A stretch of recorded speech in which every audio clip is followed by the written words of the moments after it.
الله يسألني عن السمع، يسألك عن السمع يلي تسمع الأغاني. والله العظيم ما دمر قلوبنا إلا الأغاني، وأغاني صاخبة باب الناس ما يمشي إلا يعلي الأغاني آخر شيء. يا أخي ما تخاف من ربي يسلب منك نعمة السمع؟ تكفون يا أخواني اللي عنده أغاني، أترجاكم أبوس يديكم الأغاني جيبوها واتركوها من اليوم.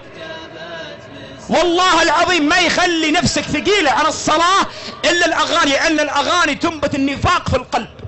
الأغاني تنبت النفاق في القلب.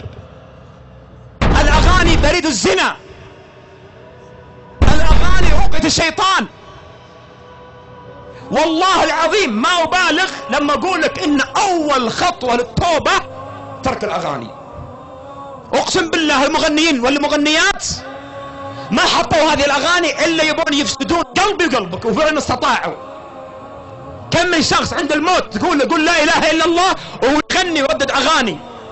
هذا اللي يبونه المغنيين، وهذه رسالة للمغنيين.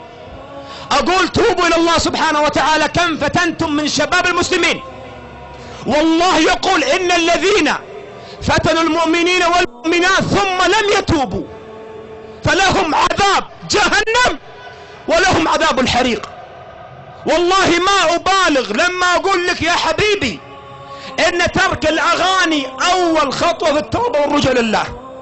هذه أمرة قلوبنا، هذه أمرة قلوبنا يا شباب. تكفون تهاجم اليوم اتركها لله يا أخوان. لا أحد يلوم، لا أحد ينقد علي لما أتكلم أرفع صوتي. والله ما تكلمت إلا حلقة، والله ما تكلمت إلا لما نرى كيف يعصى الله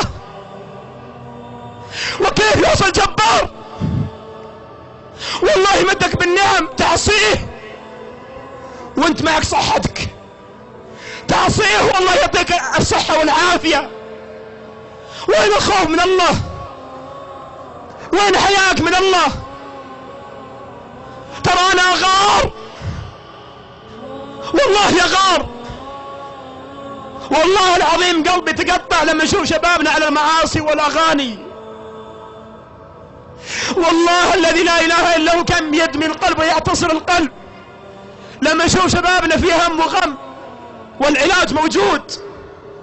تعال اقبل يا اخي. اقول اليوم فرصة يمكن ما تكرر، اليوم فرصة ما تكرر. تعال تعال يا الغالي اقبل، اترك الاغاني. ياسر عنده لسان لكن ما عمره تكلم في حرام، ما عمره شبك فلان وفلان. والله اعطاني اسلوب، اقسم بالله اللي تقول الله اعطاني اسلوب وتشبك فيه شباب وبنات، قادر ربي ان يخلص لسانك، اقسم بالله. فانا اقول احترم نعم الله سبحانه وتعالى.